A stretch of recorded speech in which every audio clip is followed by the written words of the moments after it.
Today we've got lots to talk about. I've got a quick follow-up from my video yesterday. We are going to talk about some of the scams that are going around that we are aware of and just some things to help us be extra cautious. Also, we're going to talk about some experiences for the good and the bad that some people have been having and sharing with us on our Facebook group and with me directly on Princess Ships. I want to talk to you about a new announcement from the CDC, which I think is a really big deal for us cruisers, and lots to go with it. And so let's go ahead and get started.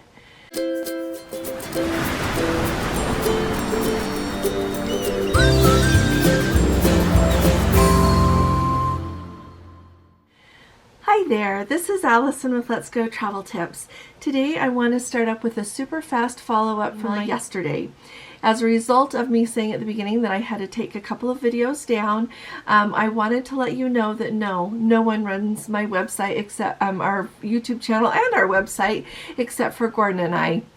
It entirely belongs to us. We are not sponsored by anyone. We don't get money from anyone for what we say. We get a little bit every month from YouTube, just from people watching our videos.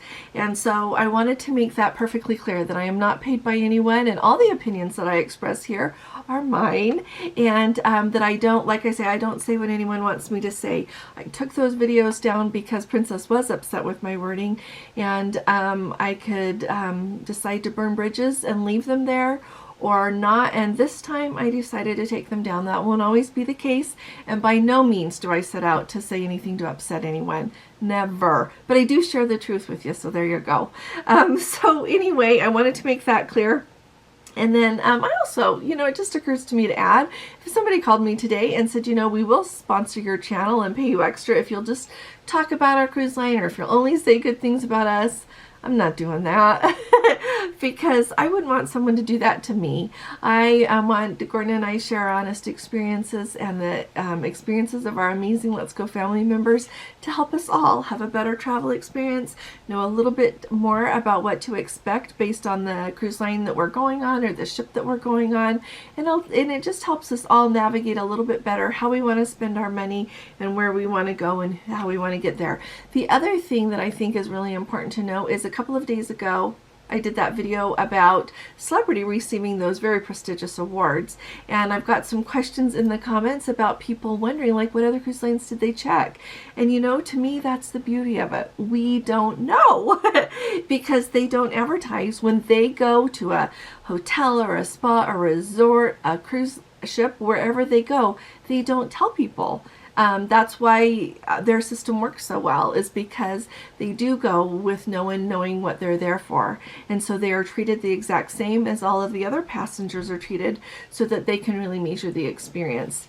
And so we don't know what other cruise lines they are. But I do want to say that the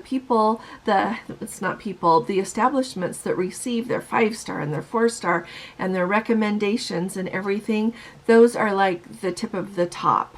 Okay, so you would have to start, like in the United States, like those are 5-star hotels that win this, okay? They don't even have to go check at Motel 6, because Motel 6 is fine for what Motel 6 is, but that's not the kind of place that provides the kind of service that they're looking for. That was just my example. Motel 6 are great, so don't misconstrue my words there. But anyway, we don't know who all they've looked at, so I was really excited though with that news about celebrity. I think it's awesome. I want to review with you really quickly our Let's Go family member. For those of you that missed it, our Let's Go family member and we're gonna cover a lot more. So if you've heard this, you can skip ahead if you want, or just stick with me. This won't take that long. But a Let's Go family member did let me know. He sent me an email. They went on a cruise on Princess to Australia in November. And then starting in January, they have now received 2 requests via mail for money that whoever is trying to get this money from them says that they owe as a result of charges they did not pay when they were on their cruise in November. Okay, and so luckily they knew that this would have to be a scam.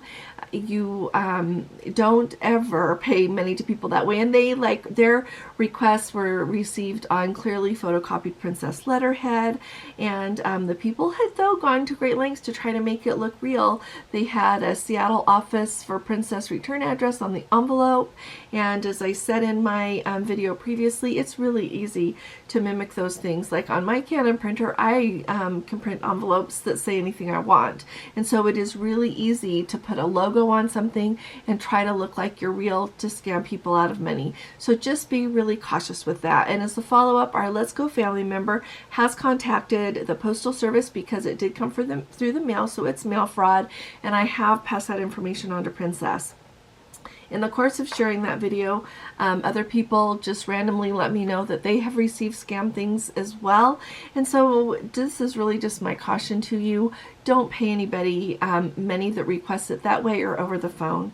And if you want to know if you owe Princess money, call Princess directly, 1-800-PRINCESS. You want to know if you owe Carnival or Norwegian or Celebrity, anybody, call them directly and ask them. Don't just pay money to somewhere, okay? And the same thing goes with phone calls. Be so cautious with phone calls. This day and age, people can spoof phone numbers to make it look like it comes from somewhere that it doesn't. Okay, it can show up on your phone as coming from Princess Cruises or Norwegian or Royal Caribbean or the FBI or the police department, whatever the scammers want it to show, and then they talk to you and make you think that they are calling from that place.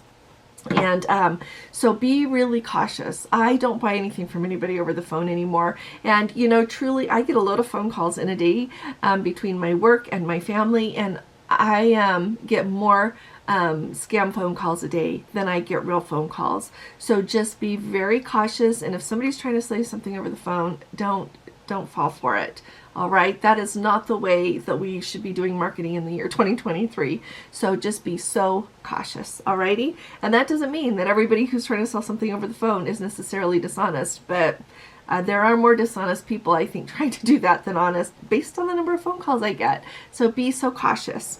Alrighty, now we're going to move on to the fun part of our show today.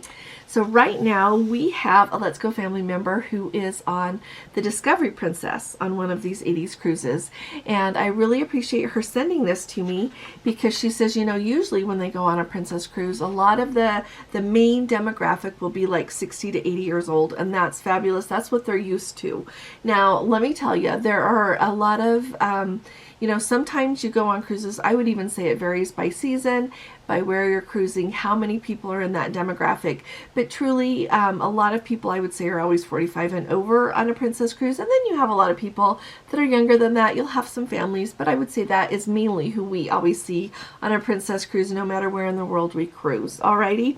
But she said that since, like I said, it's the Discovery Princess, it's an 80s cruise, it's only 4 days long, and it goes over that President's holiday, so a lot of people have work off.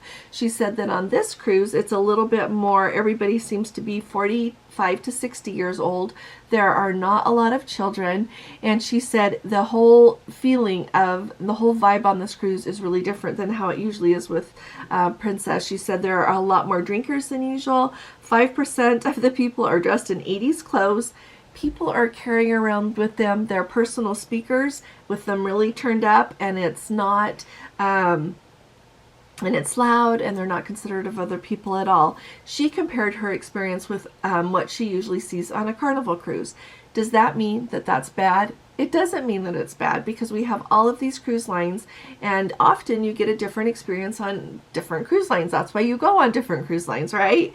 And it helps us all narrow down the experience we want. But she said it was just really different than how Princess does. So be aware that if you go on the shorter cruise, and people are also always telling me, like, if you want to try a cruise line out, don't go on just those super short sailings, because they'll often be different than like a 7-day sailing would be, or a longer. So just to let you know. But she said the buffet is super good. There's lots of vegetarian choices, and I really appreciate her letting us know this, and it'll be really fun. I don't get to go on that 80s cruise in April, but those of you who get to go on it, will you let us know how it goes, and if your experience is a little bit more like that, or a little bit more what we're usually accustomed to experiencing when we're on Princess. But thanks so much for letting us know. Alrighty, so I have 2 updates from people who are on the Enchanted Princess, and 1 from someone that just got off the Regal Princess. So let's start with with the Enchanted Princess, okay?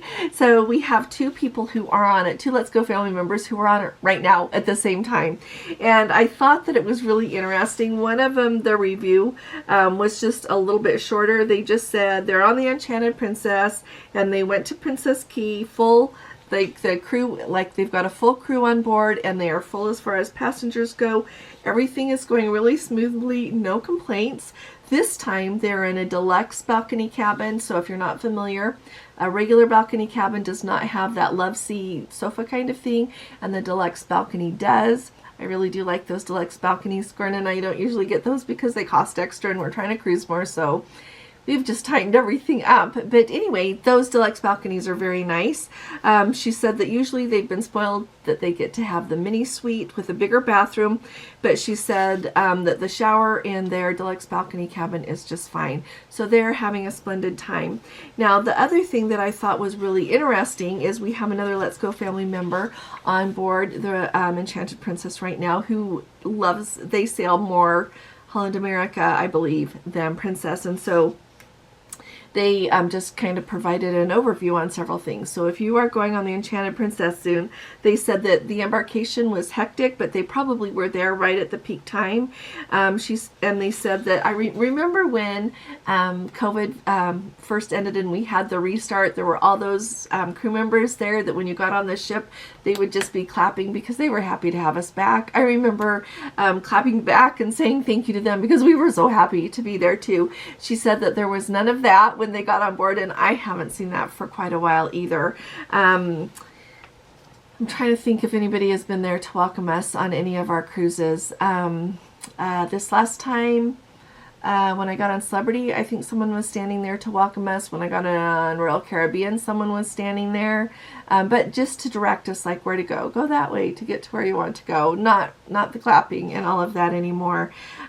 She said, though, that the ship is super busy, and she said that they do appreciate more the subdued atmosphere on Holland America that they usually have.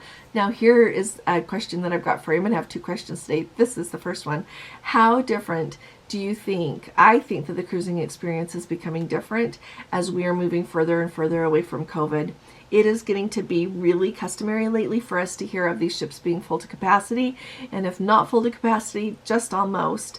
And I think at least I got spoiled cruising during the restart when we were nowhere near capacity. And it was just, I love going when it's full capacity too, don't get me wrong, but it was a lot quieter. There were, so it was just a whole different experience when the ship is not at capacity. And so I'm wondering how different my experience will be on Holland America at the end of May when we go on our group cruise compared to what it was like at the end of June last year, because we were not at full capacity. So I'm still very excited to go on Holland America. So excited, actually.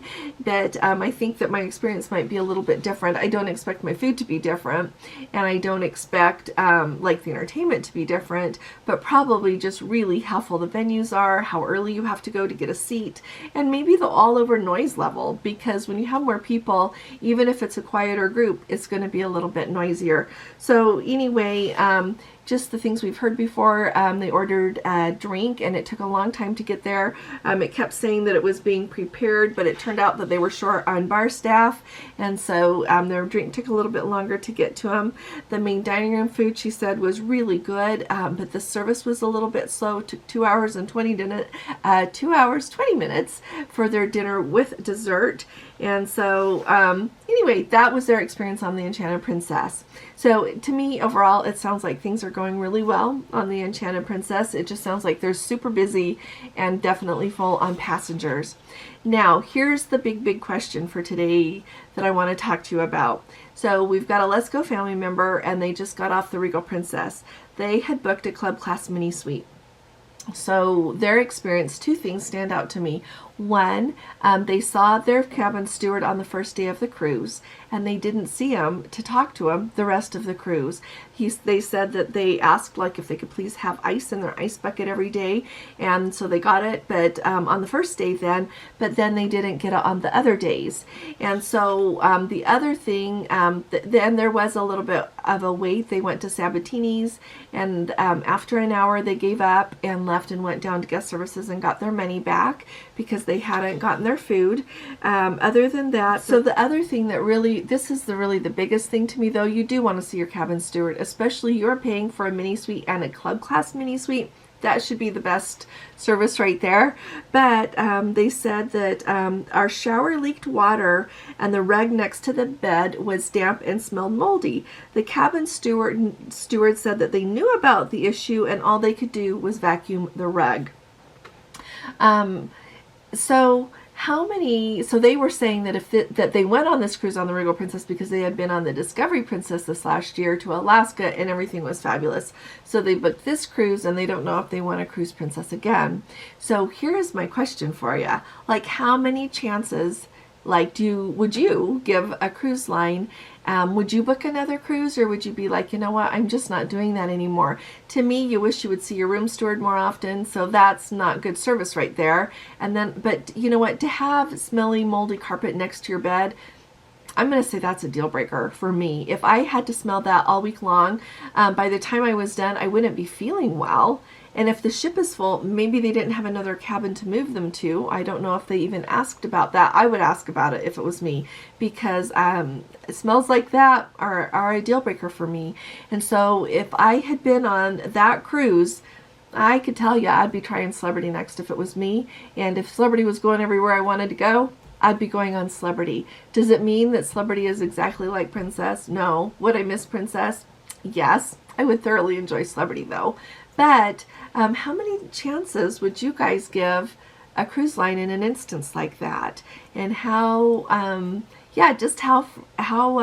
you think we should navigate that? Let me know what you think. Hearing this, it didn't happen to me. I was not there firsthand. I should make that super clear. But at the same time, I've got Princess Cruises booked, and so I'm going to go on them. But if I had that experience, that might finish me. So what do you guys think? It's hard to know until you are in that situation. Now, really quickly, I wanted to let you all know that, we are so used to hearing from the CDC with regards to COVID, but the CDC has now issued a warning about a virus that is highly contagious and that they suggest 1 in 15 Americans are going to catch it in the course of this winter season. And do you know what it is? It's the norovirus. And the reason that I'm talking to you about that is because we hear about it on cruise ships usually. It's not so frequent that we hear about it from the CDC as far as just what's going on in the general population. But I find it really interesting, and especially coming on the heels of, the Caribbean Princess had a few cases of it. And I think that they really bent over backwards. They cleaned their ship super good, did a really good job of trying to disinfect and make it so that it didn't spread anymore. But it is highly contagious. And I just think that it's really interesting. The CDC talked about it in the general population. To me, it makes it even more clear how that could easily spread on a cruise ship, not just the Caribbean Princess, but any cruise ship. Because if it's present in the general population a little bit more this year, it is so much easier for it to be taken on board. And I would add that it is something that it's highly contagious. It is so highly contagious. You can, from reading what the CDC said about it, like it can be shared on surfaces. It can so like if you touch something that maybe they're not even feeling sick yet, but they've got it and they have touched it, you can catch it that way. And so I just thought it was a really good reminder that I don't think that when there is a norovirus case or something comes up about it on a cruise line that we should necessarily, so many people like to say that it's just because, it's one of those floating petri dishes and that things spread that way. But no, norovirus is very prominent in the general population this year as well.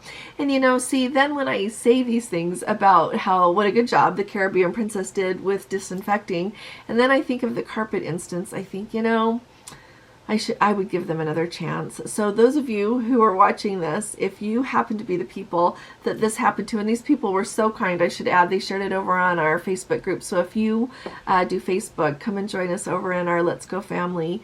It's just Let's Go Travel Tips, a Facebook group, because they share so much there.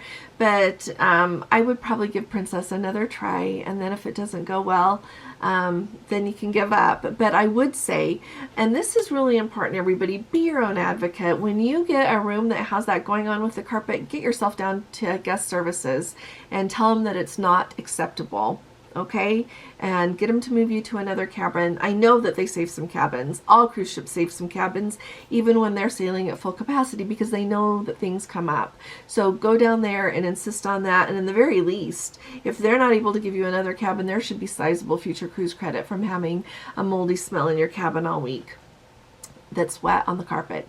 So be your own advocate. Go down there as often as it takes and try to get things ironed out and have the kind of experience that you're looking for, even if you have to fight for it a little bit.